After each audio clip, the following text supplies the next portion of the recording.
Cruisers and air travelers unfortunately have been behaving badly over the last couple of years, and this has caused some cruise lines and airlines to implement some new rules. Hi there, I'm Ilana from the website lifewellcruise.com. Welcome back to my channel.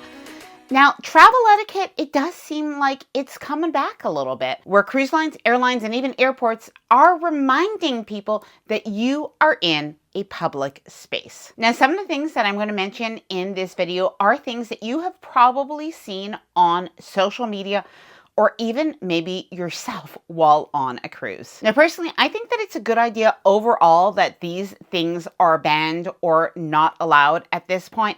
But there is one thing that I've been seeing on social media lately that I'm not sure cruise lines have paid attention to yet, but I certainly hope they do. Now, before I get started, I did want to mention two things. First, I have some contractors that are going to be arriving any minute. So I'm filming this video very early in the morning. I'm hoping they do not get here before I finish this video, but if you hear any background noise, that is why. So I ask for your forgiveness in advance. And secondly, if you like this video, if you find it helpful, informative, or enjoyable in any way, then please do give this video a big thumbs up. I really do appreciate it. And please subscribe to the channel if you haven't done so already. Let's get started. Number one. Okay, let's start with something that truly is officially banned, not allowed, and that is not wearing earphones when you are on an airplane.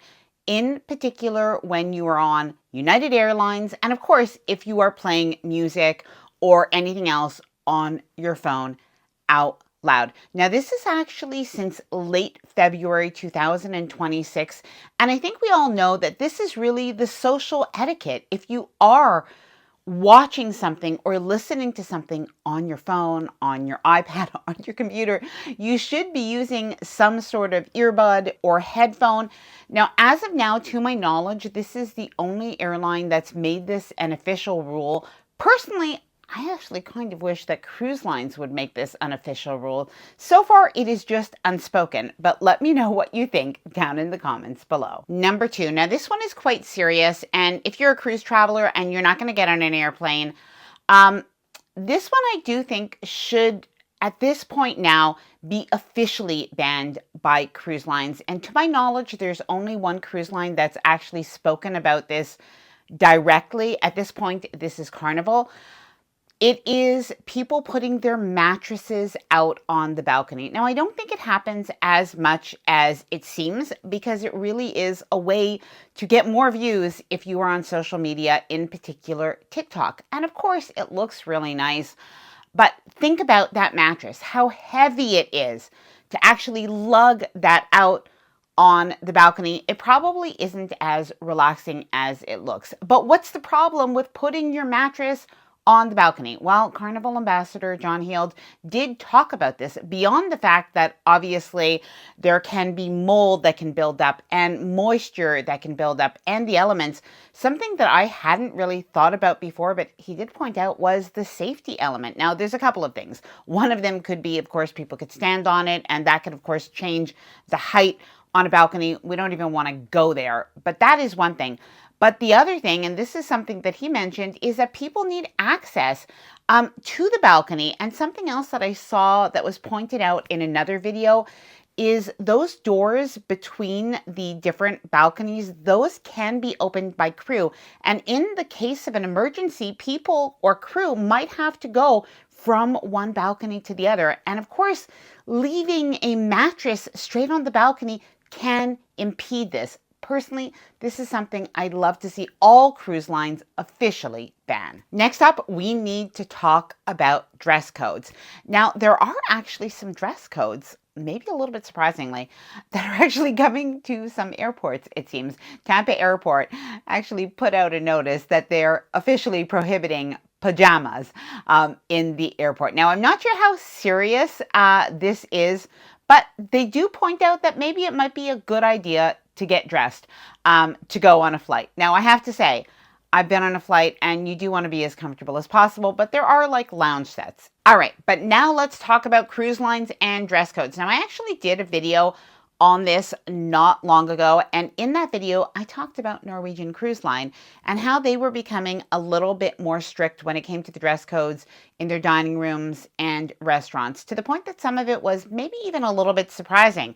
Well, they've actually walked that back. So I do want to give you that information. Personally, I think that that's a good thing for Norwegian Cruise Line in particular, because they are freestyle. So they are a more relaxed cruise line, and that is something that people do expect. So on their website, they did have some information that said that things like hoodies and flip-flops were not allowed in their included restaurants. But now they have updated their signage and policy, it seems, and really clarified that what they mean is appropriate clothing should be worn, but still with a freestyle element of dress how you want and how you feel comfortable for vacation.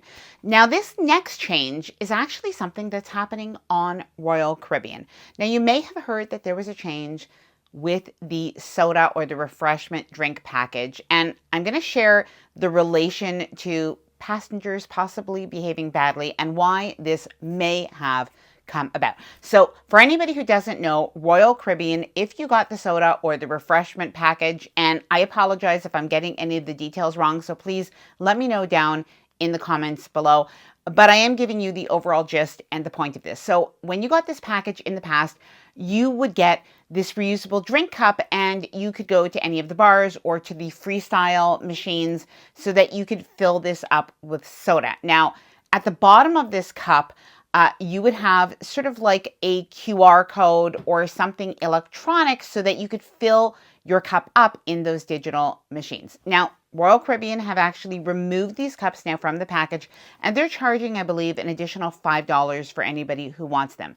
Now, there is some speculation that this may have come about, and it probably isn't the only reason, let's face it, but it may have come about based on a recent trend that has been seen on social media. Now, I definitely saw this.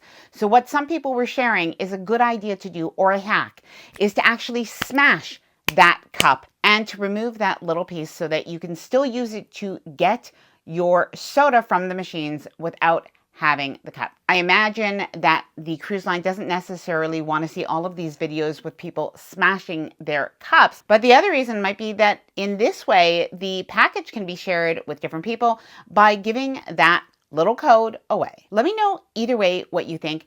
And personally, I do have the opinion that if you're going to do something on a cruise, there are sometimes that it is better to keep it to yourself rather than sharing it on social media and sort of ruining things for everyone. Third-party gifts. Now, what I am talking about is Carnival Ambassador. This is a little bit maybe of a funny story, but he did share that there's something that they are no longer doing. Now, for anybody who does not know, Carnival Ambassador John Heald, if you are going on a Carnival cruise, what you can do, and many people seem to do this, is send a message to him through his Facebook page, and him and Jacinta, I think his assistant, what they will do is they will arrange for you to get a little gift to your cabin or a little something, which is really very nice. And of course, don't bombard him with things, but if there's a special occasion or reason or something like that. Well, he had been doing this. So apparently what happened is he received a message from somebody, not on the cruise, but from somebody who wanted to give something to somebody else on the cruise, like their friend. And in the end, he ended up sending a bottle of champagne to a room, and the people who wrote to him actually got the room number wrong. So that bottle of champagne apparently went to people that were under 18, like in particular children. The parents were very upset about it. And so what they said is they're actually kind of changing how they're doing things. And if anybody, like a third party, writes in requesting a gift or something special for somebody who's on the cruise ship and they're not on it, that they'll no longer be able to oblige, which personally I do think makes a lot of sense. And I think it's actually quite nice that they do it at all. Now, I have one more, and this is actually quite concerning. Cruise lines have not officially banned this yet, and I have not seen anybody address this, but I have seen it. You may have seen it, and I actually have some concerns about it. So I'm going to share that with you just after this, because first I did want to mention that if you're going on a cruise and you are looking for a way to stay organized and make sure that you do not forget a thing, I do have the LifeWell Cruise Ultimate Cruise Planner. Now, the LifeWell Cruise Ultimate Cruise Planner is a 47-page downloadable printable cruise planner that you could use to stay organized from the time that you book your cruise all the way through embarkation. and disembarkation. Now it includes cruise packing lists, shore excursion planning forms, budget planning forms, cruise outfit planning forms, and more. And the best thing is, because it is downloadable and printable, you could print out only the pages you want for as many cruises as you ever go on. Now, I will leave all of the information for the LifeWell Cruise Ultimate Cruise Planner down below in the description of this video and a pinned comment in case you want to check that out. Okay, so this is something people should never do, and at least I do know this, but I don't think that cruise lines have spoken out about this yet. So what I have seen is some people sharing sort of safety tips in their cruise cabin. And really, these I think are meant for a little bit of a reaction on social media. Some people might call them like rage bait. But basically what some people are doing is they're showing that they hide their money not in the safe, which honestly is perfectly safe on a cruise, not under their mattress, not in their locked luggage, but instead hiding it in the lights of the cruise cabin. Really a bad idea. And what I see in the comments is people saying, no, this could be a fire hazard. And now I really hope that the people that are sharing this are not doing it. But since I've seen some of these videos start to go viral, this is something that I hope the cruise lines actually talk about, share how dangerous it is, and strictly enforce the rules. Now, please let me know what you think of all of these down in the comments below. I hope that you enjoyed this video. If you did, please do give it a big thumbs up. I really do appreciate it. And please subscribe to the channel if you haven't done so already. Bye for now and happy cruising.